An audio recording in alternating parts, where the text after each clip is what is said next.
አሜን ብላለች። እጅግ እሺ ስሜትህን ቀይር።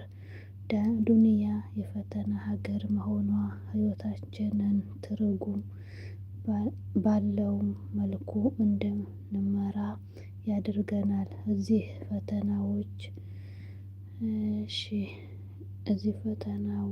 ማንነታችንን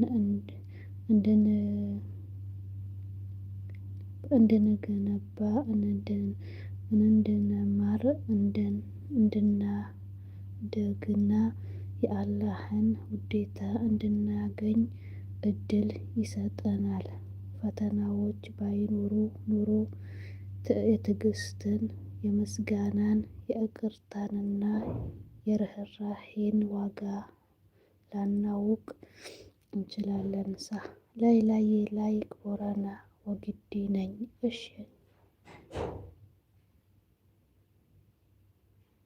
እሺ